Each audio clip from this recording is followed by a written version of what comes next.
Who did you guys hang out with as a kid? Just curious. We all hang out with different people, right? Well, my mom gave me this book, and I think it's a really, really interesting book. It's called Secrets from Beyond the Grave.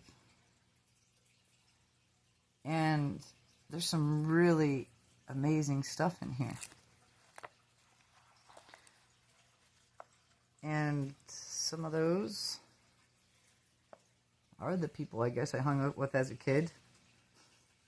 My memories, right? That's funny. So, I have good memories from these. I guess I could tell a little bit about each small memory before I get into this book. Here's some of the people I hung out with as a kid. Probably an old band you guys never heard of called Def Leppard. They were really nice. Phil, you would think Phil Collins was the lead singer, but actually it's a guitarist in this band. And bought us lots of ice cream and lovely things when we were kids, right? Then got a little bit older. Hung out with these funny guys. Well, Lars was funny and Kurt was funny.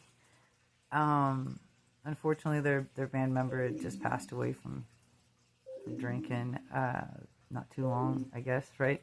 It's a long time ago. I was just a kid, though, when I was there. And the lead singer did not want me on the bus, right? He was like, me and the drummer were laughing. You know. He's like, here comes the lead singer. This kid's on the bus. She shouldn't be here. She's gonna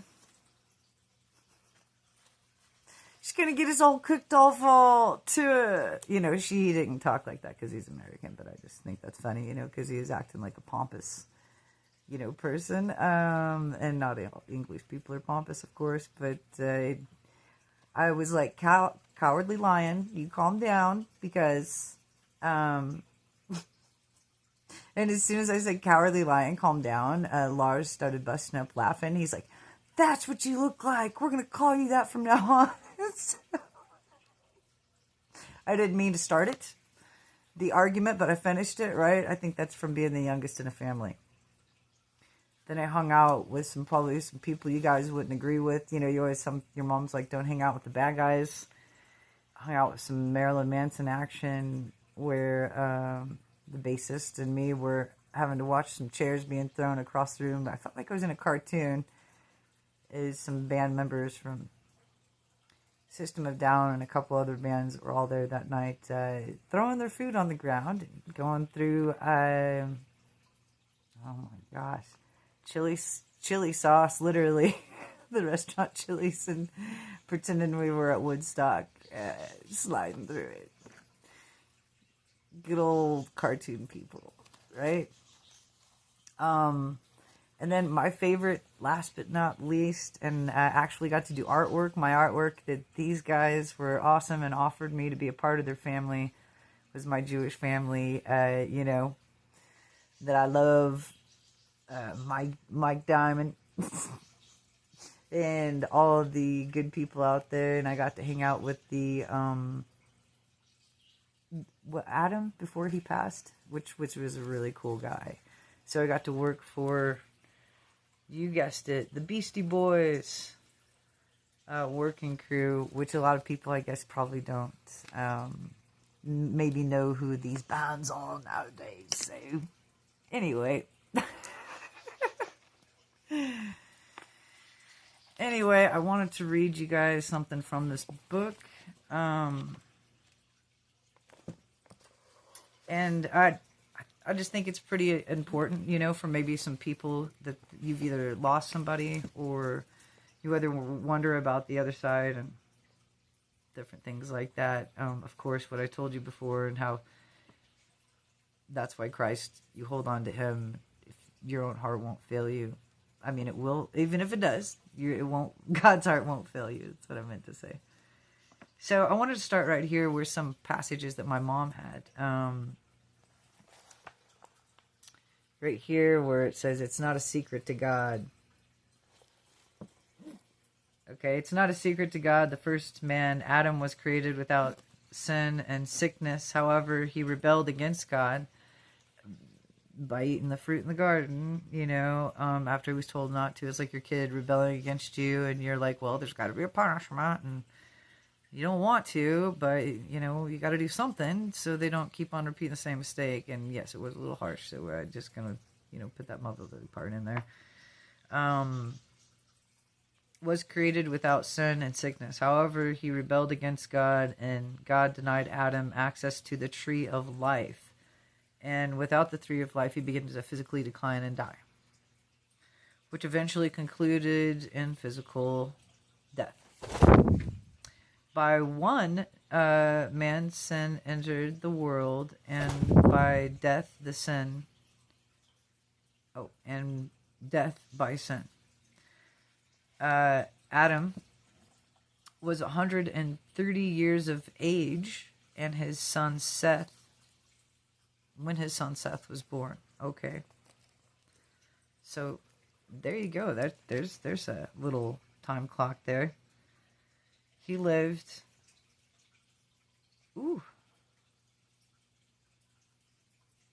He lived to be 930 years old. Years of age. That's a while. So, there's a little joke there, guys. You think you wait a long time to have a kid? Just wait 130 years before you have your first kid. That's a long time to wait. 130 years old and you had your first kid. Some men may be like that. Anyway, I was just joking.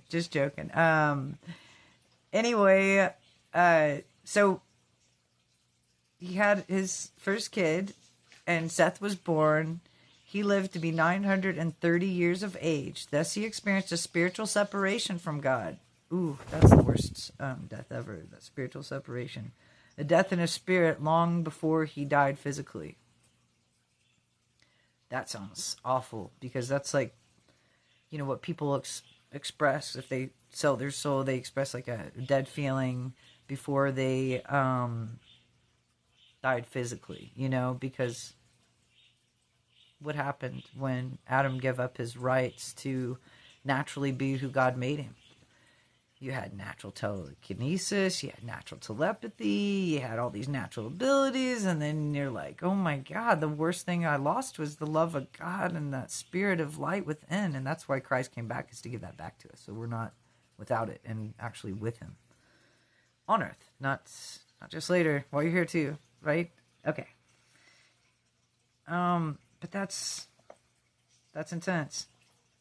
So, that death in spirit, long before he died physically.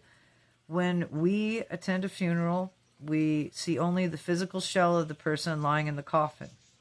What most believers are unaware of is of the real person that departed from the shell.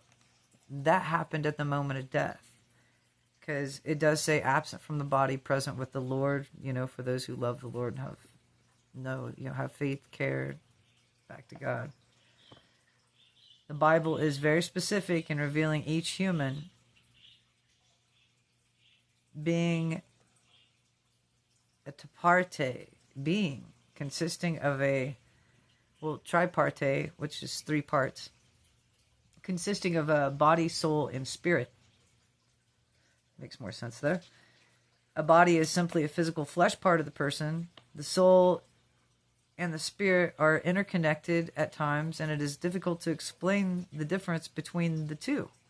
In the Old Hebrew Testament, the word soul is nephesh and alludes to the life force.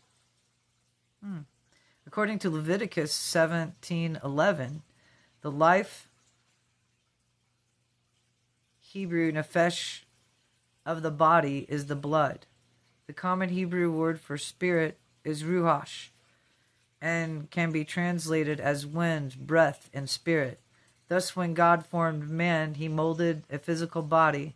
When God breathed his life and his spirit into man, he molded a physical body. And when God breathed into man's nostrils, Adam became a living soul. Beautiful. And we have to remember who gave birth to who first. I think that's kind of cute and funny. It's kind of like the male seahorse, who gave birth to who first? Well, Adam kind of gave birth to Eve through his rib being taken from her, as they were, of one spirit of God, but, two in the flesh, right? And when you go to Mary, you have the same faith in God and the love, and you join together, two in spirit and one of flesh into God. Because those two that love God, and they become one in the flesh on earth into the Spirit of God. But we're given not as marriage material in the next world, because we're not like the humans are in this world. We're like the angels, not taken or given in marriage. Back home to God and married to Abba Christ. And even Abba Christ said this, and this book says this, which is really cool. Part of, Secrets Beyond the Grave. That it says that Jesus Christ didn't even know the hour when God was going to say it, because in the Jewish tradition, even the son doesn't know when the real wedding is going to be called, because the father actually calls the wedding for the son. And it says in the Bible that all of us that love Christ are the ones who gather for Christ and become that bridesmaid, right, for Christ. So, anyway, it makes sense that the love for God outweighs everything, the body, mind, and soul, right? So, in the Hebrew language, the word ruach has 9 different meanings. Woo! And in the spirit realm, there are 3 different types of spirit. The spirit of God and the angels, who are spirits, the spirit of Satan and the evil angels and evil spirits, and the spirit of mankind, the eternal spirit that dwells in their bodies. That's why we have to go for the greater good and think good thoughts and stay positive. It's more in the heart of God, of, the will of which we're actually made from. So, when describing this difference between the soul and the spirit, I have often said that the soul is linked to the mind and the brain in 5 different senses, but the 6th sense is the ones you can't see in the spiritual, the ether, the realm. I like to call it God's plasma, to the heart of the matter.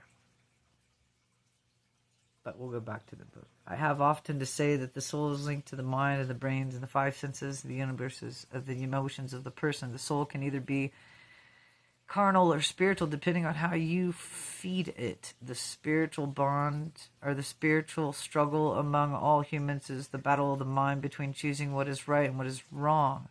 The spiritual soul and spirit are the part of the breath of God, which gives us life in our bodies and the eternal life. The spirit of man is the eternal part of all humans that will never die but spend eternity either with God or separated from God. Oh, bummer. I don't want to hear about the separated from God, so you guys get right with Jesus. You hear me? Yes. The path, the light, the truth, the way to God. To Abba, of all lights. Right? There's only one way, one truth, one light. The salt of the earth. Anyway, the spirit of man is the eternal part of all humans that will never die and will spend eternity either with our Father or from separated from our Father, which is Abba God. I compare the Spirit to the air in a balloon. If the shape of the balloon is round and the air and the balloon fills up the round shape. If it is a pear shape, it fills up in a pear shape. If the balloon is a long shape, it fills in that of a hot dog. Like the balloon was blown and will fill the form of the balloon. As our spirits takes on the form of our body, and the fact in our spirit would depart from our body, we would physically see it. Our spirit would look like our twin. This is why Paul could say, but then I shall know just as I am known. Let me say that again. But then I shall know just as I also am known. But there's the spirit in man and the breath of the Almighty that gives him understanding. Job 32:8. The spirit of man, Job's one of my favorites because he went through hell and he, hung on to God all the way. So don't you let go of God just because you're having hard times. That's when we're tested and tried, but it realizes what a strong character we have, and we get over it, and what glory we are in somebody else's life, or a prayer answered to them in their life, had we just stuck through that, right, to show up for them. And theirs as well in ours. A spirit of man is the lamp of the Lord. You're the reason, the light, the love that dwells within of the Lord, searching all the inner depths of his hearts. Oh my gosh, that's beautiful, isn't it? The spirit of a man and the lamp of the Lord, searching all the inner depths of his heart. Proverbs 20:27. Radio. Have a great day. Stay close to the one we love the most.